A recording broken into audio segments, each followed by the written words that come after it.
Bonjour, je suis Raymond Taube, directeur de l'IDP, l'Institut de droit pratique.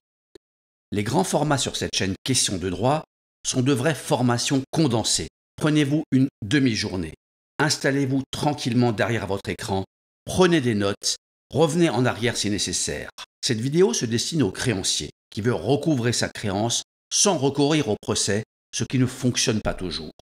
Mais le procès ne fonctionne pas toujours non plus, car c'est une chose d'obtenir un jugement, c'en est une autre de le faire appliquer, exécuter, surtout si le débiteur n'est pas solvable ou s'il se rend insolvable. Le point de départ de cette vidéo fut une remarque d'un stagiaire lors d'une formation que je dispensais à un cabinet d'expertise comptable. Monsieur, si je fais comme vous dites, je n'ai aucune certitude de récupérer mon argent. Mais j'ai celle de perdre mon client. Et qu'avais-je dit? J'avais simplement expliqué le recouvrement judiciaire, l'assignation en référé, l'injonction de payer, comme je me devais évidemment de le faire et comme je le ferai prochainement pour cette chaîne, à laquelle je vous invite d'ailleurs à vous abonner pour être tenu au courant des prochaines vidéos. Parfois, le procès est inévitable et il n'est pas rare que dès qu'il est engagé, le débiteur trouve subitement le moyen de payer sa dette parce qu'il va considérer votre créance comme ultra prioritaire. Le procès devient donc l'ultime moyen de pression.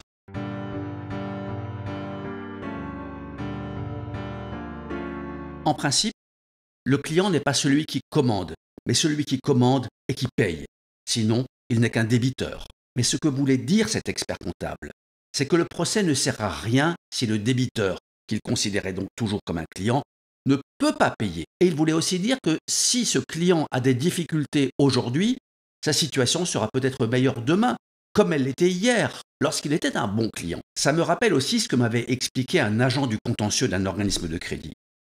Je vais volontairement forcer le trait, caricaturer le propos. Chère madame ou monsieur, vous ne payez pas vos impôts? C'est pas bien. Vous ne payez pas votre pension alimentaire? C'est pas bien. Vous ne payez pas votre loyer? C'est pas bien. Mais si un jour, vous avez un projet à financer, vous ne vous adresserez ni au trésor public, ni à votre bailleur, ni à votre ex, mais à moi, l'organisme de crédit. Je serai là pour vous aider. Je vous avais dit que je forcerais le trait. Mais ça veut dire deux choses.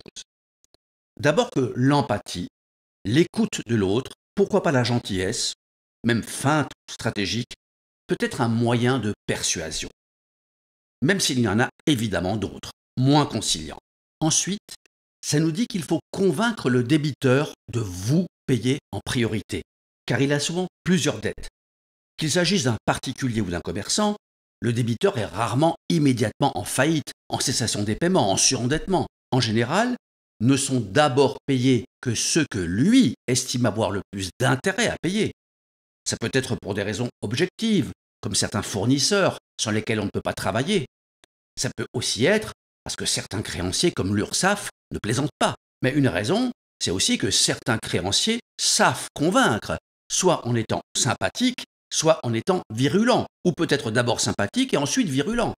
Je vous parlais de formation pour des experts comptables. Eux me disent souvent que c'est difficile pour eux de convaincre leurs clients.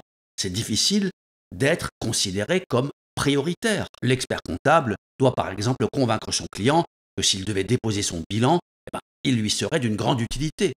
Chacun trouvera ses arguments. Ensuite, soit le débiteur remonte la pente, soit il continue à la descendre jusqu'à ce que plus personne ne soit payé.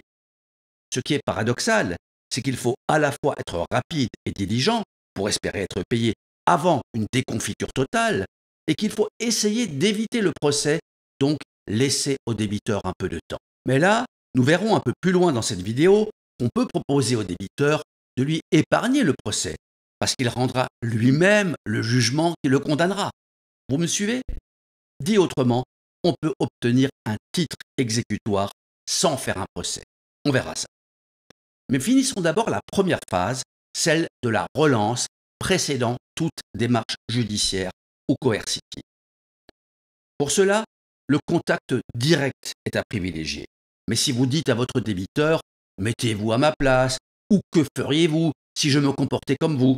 cela ne suffira en général pas à le convaincre. Ce contact verbal, donc, soit téléphonique, ou mieux de vive voix avec le débiteur convoqué en quelque sorte par son créancier, permet aussi de collecter des informations qui serviront peut-être à dicter la suite des démarches. Pourquoi ne paye-t-il pas? Est-il en difficulté? Si c'est le cas, ces difficultés sont-elles conjoncturelles et temporaires ou structurelles? Conteste-t-il le bien fondé de la créance? Par exemple, en invoquant des travaux mal effectués, une livraison tardive ou non conforme à la commande? Est-il de bonne foi? Y a-t-il un risque de cessation des paiements? Le dialogue direct avec le débiteur permet aussi de lui proposer un engagement comme alternative au procès. Un acompte, un échéancier, une subrogation, une garantie, comme une caution, une mesure conservatoire, un chèque, une reconnaissance de dette via commissaire de justice ou notaire. De nombreux débiteurs se plaignent d'être harcelés par téléphone. D'abord, les juges considèrent que si tous les coups ne sont pas permis, celui qui a d'abord tort est celui qui ne paye pas ses dettes. Ensuite, si un débiteur a 20 dettes et que chacun de ses créanciers l'appelle une fois, il se sentira harcelé, à tort. L'article 222-16, alinéa 1er du Code pénal, punit d'1 an d'emprisonnement et de 15 000 € d'amende le harcèlement téléphonique ou par message électronique. Mais je n'ai jamais vu un créancier condamné sur ce fondement, même si ça doit exister. En revanche, menacer son débiteur d'une procédure judiciaire est parfaitement légitime. L'article 1141 du Code civil dispose que la menace d'une voie de droit ne constitue pas une violence. Il en va autrement lorsque la voie de droit est détournée de son but ou lorsqu'elle est invoquée ou exercée pour obtenir un avantage manifestement excessif. Si le contact direct a échoué, il conviendra d'adresser à votre débiteur des lettres de relance lui rappelant ses obligations et les éléments caractérisant ces dites obligations, le contrat, la reconnaissance de dette, la lettre de mission, le rappel de l'exécution d'une prestation, etc. Une telle lettre ou email devrait aussi être adressée en complément d'un contact direct, verbal, en rappelant les engagements éventuellement pris. La première lettre de relance sert uniquement à solliciter le paiement, en rappelant la date d'échéance. Le courrier peut être électronique, comme il a la même valeur qu'un courrier papier, nous dit l'article 1366 du Code civil. Mais il est encore mieux de l'envoyer par voie postale et par voie électronique. Si la première relance peut se faire en lettres simples, l'envoi d'un courrier recommandé avec avis de réception, ou éventuellement d'un courriel demandant une réponse express et pas seulement le clic sur accusé de réception, est souhaitable dès la seconde relance. Sans réponse ni paiement à brève échéance, il conviendra d'essayer à nouveau de contacter directement son débiteur, donc par téléphone, des fois par SMS ou équivalent. À ce stade, il n'y a pas de règle universelle ni de méthode parfaitement adaptée à n'importe quel débiteur. En revanche, plus on attend, plus sa solvabilité risque de décliner. C'est pourquoi la seconde relance peut comporter une phrase comme « Il serait particulièrement regrettable de devoir recourir à une action en justice qui ne ferait qu'alourdir inutilement votre dette », entre parenthèses, on met frais de justice, intérêts légaux ou conventionnels, etc. Si cette seconde relance est sans effet, il faudra passer à la mise en demeure, si tant est que cette seconde relance n'ait pas déjà été considérée comme une mise en demeure. La mise en demeure peut prendre plusieurs formes. Une lettre recommandée avec avis de réception, une sommation de commissaire de justice, une lettre d'avocat ou d'un organisme de contentieux. L'article 1344 du Code civil nous dit que le débiteur est mis en demeure de payer, soit par une sommation ou un acte portant interpellation suffisante, soit, si le contrat le prévoit, par la seule exigibilité de l'obligation. Bon, je n'insiste pas sur cette dernière hypothèse, il vaut mieux lui adresser une mise en demeure. Et cette mise en demeure sert à bien faire comprendre au débiteur que cette fois, on ne rigole plus et que s'il ne paye pas, ce sera le procès. Une petite remarque. Sachez que si vous détenez un bien de votre débiteur, vous pouvez exercer un droit de rétention, comme il est dit à l'article 1948 du Code civil, mais seulement si votre créance résulte du dépôt, comme un dépanneur ou un garagiste qui ne laisse pas partir le client avec la voiture s'il n'a pas été payé. Ce n'est pas un problème si la valeur du bien dépasse le montant de la créance. Mais là aussi, il ne faut pas abuser de ce droit ou occasionner au débiteur un préjudice excessif. Par exemple, le garagiste ne peut pas se prévaloir du droit de rétention s'il a fait des réparations qui ne lui avaient pas été demandées ou sans l'accord express du client. Il ne peut pas non plus s'autoriser à utiliser le véhicule. Nous avions mentionné les experts comptables, donc j'ajouterai simplement à leur attention que le droit de rétention se limite aux travaux effectués et non aux pièces remises par son client, et que cette rétention ne le dégage pas de ses obligations professionnelles, notamment celle de défendre les chiffres déclarés à l'administration fiscale pour le compte du client en cas de contrôle. Donc rétention, oui, mais pas n'importe quand et n'importe comment.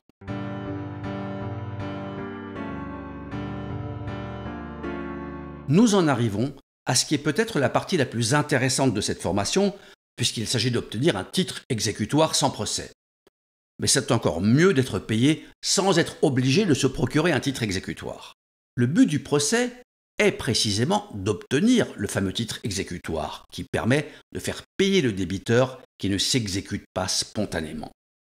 Mais le jugement n'est pas le seul titre exécutoire, et d'ailleurs, certains jugements ne sont pas exécutoires si une des parties fait appel, interjette appel comme on dit, même si c'est l'exception et non la règle. L'article L111.3 du Code des procédures civiles d'exécution, le CPCE, dresse une liste des titres exécutoires. Il est important de la connaître et de s'en servir si l'on veut s'écarter un peu du schéma judiciaire classique. Premièrement, les décisions des juridictions de l'ordre judiciaire et de l'ordre administratif lorsqu'elles ont force exécutoire, ainsi que les transactions soumises au président du tribunal judiciaire lorsqu'elles ont force exécutoire. La plupart des titres exécutoires ont la forme d'une décision de justice. Évidemment, si en tant que créancier vous faites exécuter une décision judiciaire et qu'elle est ensuite infirmée en appel, vous devrez en supporter toutes les conséquences, rembourser et indemniser votre débiteur. Deuxièmement, les actes et les jugements étrangers, ainsi que les sentences arbitrales déclarées exécutoires par une décision non susceptible d'un recours suspensif d'exécution, sans préjudice des dispositions du droit de l'Union européenne. Troisièmement, les extraits des procès-verbaux de conciliation signés par le juge et les parties. Si les parties ont abouti à une conciliation devant le juge, le procès-verbal qui entérine leur accord est également un titre exécutoire. En matière de recouvrement de créances, si votre débiteur ne devait respecter son engagement, vous pourriez directement procéder à une saisie sans devoir à nouveau saisir le tribunal. Quatrièmement, les actes notariés revêtus de la formule exécutoire.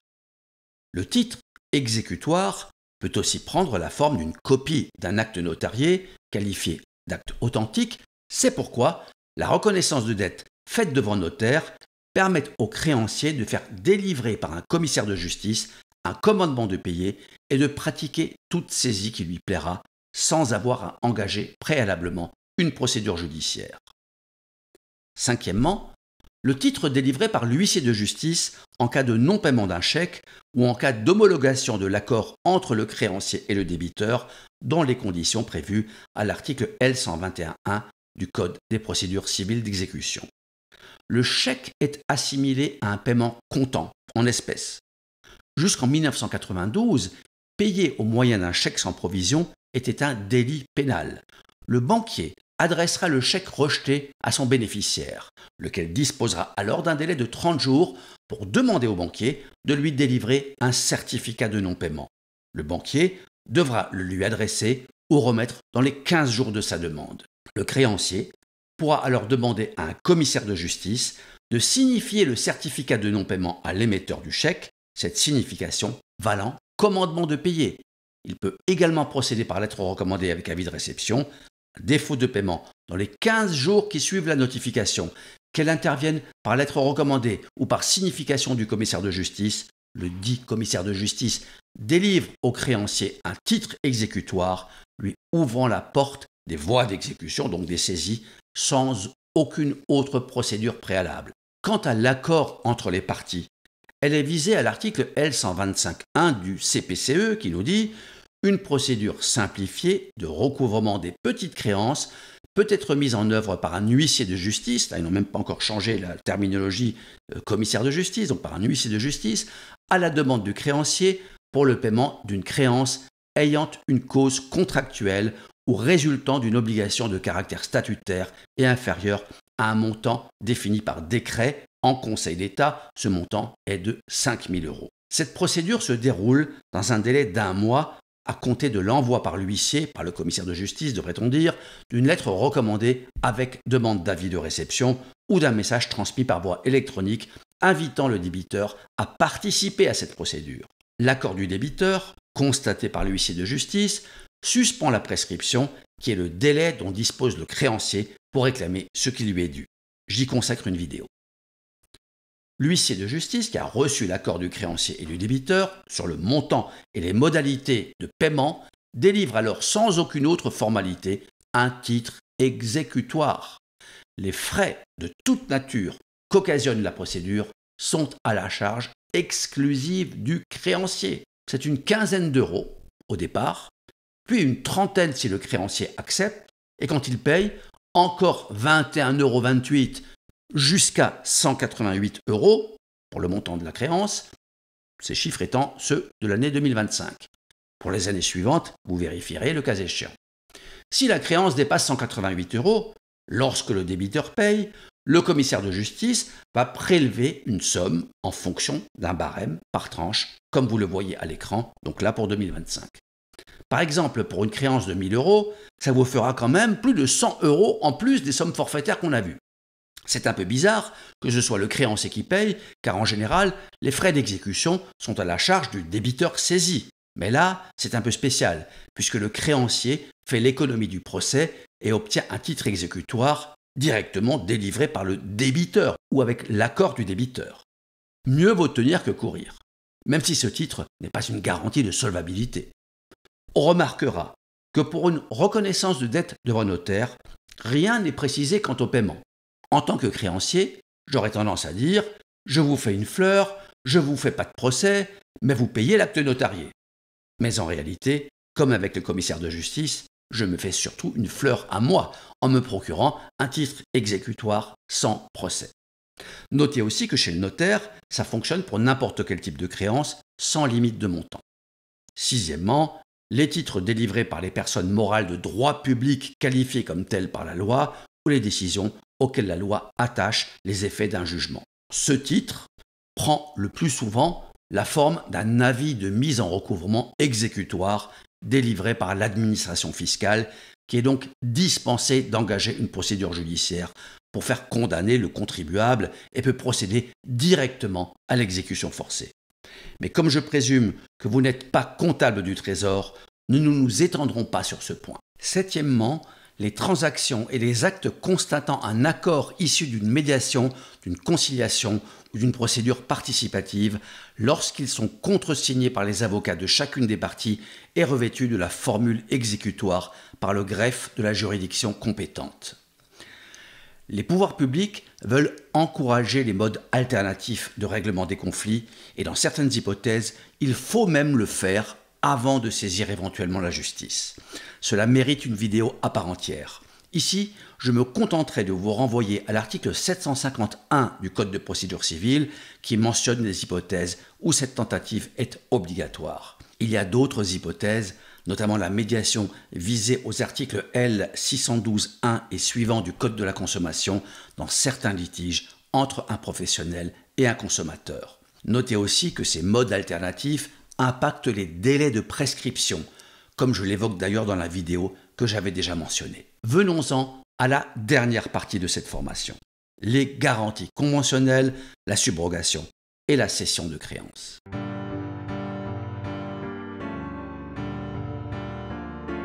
Tout cela peut devenir assez complexe et je pense que vous aurez peut-être recours à un avocat pour mettre en place la plupart de ces garanties. Souvent, on s'y intéresse avant de contracter, mais ce n'est pas le quotidien de l'immense majorité des commerçants, artisans, professions libérales. Par contre, la subrogation, voire la cession de créances, c'est très intéressant dans une optique de recouvrement. Donc, en deux mots, les garanties conventionnelles, ça va vous permettre de tenir au débiteur un discours comme « pas de procès, mais vous allez faire ça pour garantir ma créance ». Il accepte ou pas, il peut ou pas. Traditionnellement, les garanties conventionnelles sont classées en deux catégories. D'abord les sûretés personnelles, cautionnement, ça c'est facile, la garantie autonome, la lettre d'intention, puis il y a les sûretés réelles, les hypothèques sur les immeubles, le nantissement de meubles incorporels, les privilèges, les gages de meubles corporels, les réserves de propriété. Que la sûreté soit mise en place à titre conventionnel, d'un commun accord entre les parties, ou par voie judiciaire, comme une hypothèque judiciaire, il est important de savoir qu'elle risque de ne pas résister à une procédure collective, car les super privilèges des salaires, les frais de justice, les dettes fiscales et sociales absorbent généralement l'actif disponible. Attention, si vous proposez au débiteur de vous apporter une caution, vous devez informer la caution de la véritable situation du débiteur, avait jugé la Cour de cassation le 28 juin 1998. Autre possibilité, qui rappelle le titre exécutoire qu'on se procure sans jugement, la cession des rémunérations. Ces modalités pratiques sont décrites au Code du travail, car elles concernent principalement les débiteurs salariés. Elle est en quelque sorte une saisie à la demande du débiteur. Elle est mise en œuvre par déclaration au greffe du tribunal judiciaire, la chambre ou le tribunal de proximité, plus précisément, sans aucune condamnation judiciaire du débiteur. Pour l'essentiel, la cession obéit aux mêmes règles que la saisie, l'une comme l'autre étant limitée à la fraction saisissable du salaire déterminée annuellement par décret. Venons-en à la subrogation. La subrogation, qui est visée aux articles 1346 à 1346.5 du Code civil, est assez courante, même si son objectif n'est pas forcément le recouvrement d'une créance. C'est notamment le cas de l'affacturage, qui est un outil de gestion de trésorerie. Elle est aussi fréquemment appliquée en matière d'assurance pour permettre l'action de l'assureur contre l'auteur du dommage. L'idée est simple. Vous ne me payez pas parce que vous attendez que votre client me paye. Qu'à cela ne tienne, dites à votre client de me payer directement. On pourrait aussi appliquer ça à un crédit de TVA, demander au Trésor public de me le verser. La subrogation peut intervenir à l'initiative du créancier ou du débiteur. Voyons d'abord la subrogation conventionnelle à l'initiative du créancier. Donc, c'est vous qui proposez cela à votre débiteur. Prenons un exemple. X est débiteur de Y, vous, mais aussi créancier de Z, son client. Intervient une convention entre X et Y. Z, qui n'est que débiteur de votre débiteur, n'y prend pas part. X transmet à Y la créance qu'il détient sur Z. Donc Z paiera Y au lieu de payer X. X est le subrogant, Y le subrogataire et Z le subrogé. Le consentement de X peut intervenir avant la démarche par acte séparé, la subrogation se faisant au moment du paiement contre remise d'une quittance subrogatoire ou subrogative. La terminologie est barbare, mais le mécanisme est assez simple. Voyons maintenant la subrogation conventionnelle à l'initiative du débiteur. Exemple. X est le débiteur, doit de l'argent à Y, vous. X emprunte à Z, à la banque, pour payer sa dette. Z, la banque, verse l'argent à Y, à vous, au lieu de le faire à X, l'emprunteur. Y doit donner son accord, sauf subrogation par acte notarié. Le débiteur a donc changé de créancier. C'est désormais son banquier, et non plus vous, qui avez déjà été payé. Évidemment, le prêteur n'a aucune obligation d'octroyer ce prêt, surtout si l'emprunteur X ne lui apporte pas de garantie. C'est pourquoi, en pratique, ce schéma ne semble pas tellement adapté au recouvrement de créances à l'encontre de TPE ou de PME, en particulier dans un contexte économique tendu. Proposer à son débiteur une subrogation peut être une manière d'évaluer sa bonne foi. Pourquoi refuserait-il ? Pour de multiples raisons possibles en réalité. Il n'a pas l'habitude ou pas envie de mêler son client à ses relations avec un tiers. Le client lui-même, s'il ne doit pas donner son accord, risque de ne pas apprécier ce changement de créancier, ou s'il ignore le principe de la subrogation, de douter de la légalité ou de la légitimité de la démarche. Dernier point pour terminer cette formation, la cession de créance. Elle est visée aux articles 1321 et suivants du Code civil. Et cette cession de créance n'est en soi pas un mode de recouvrement de créances. Elle est principalement utilisée pour céder à vil prix des créances difficiles à recouvrer. Le cessionnaire, qui devient nouveau créancier, accepte le risque d'un échec de ces démarches de recouvrement en échange d'un prix avantageux. Ce sont en quelque sorte des créances en solde. Notons que la simplification de la cession de créances en 2016, il n'est plus nécessaire de la faire signifier au débiteur par voie de commissaire de justice, cette simplification peut lui conférer un intérêt dans le processus de recouvrement. Le débiteur est simplement informé et n'a pas à intervenir dans le processus ni à donner son accord. Il peut s'y opposer dans certaines hypothèses visées à l'article 1324, mais on ne va pas s'y intéresser ici. La cession de créance apparaît comme extrêmement avantageuse pour le créancier. Il bénéficie d'une garantie qui résiste au redressement ou à la liquidation judiciaire du débiteur, pour peu qu'elle soit antérieure au jugement d'ouverture de la procédure collective. Voilà. Si vous n'êtes pas très à l'aise avec ces notions de subrogation ou de cession, qu'elles vous paraissent complexes, vous pouvez envisager de passer par un avocat, surtout si la créance est importante. Il faut déjà que vous sachiez que ça existe et que c'est utile dans de nombreuses situations, à condition bien entendu que votre débiteur accepte qu'un de ses clients ou créanciers vous paye plutôt qu'il le paye lui. Mais ça peut être un effort qu'il peut accepter pour éviter le procès. Bien, j'espère que tout cela vous aura été utile. Merci de votre écoute et à bientôt.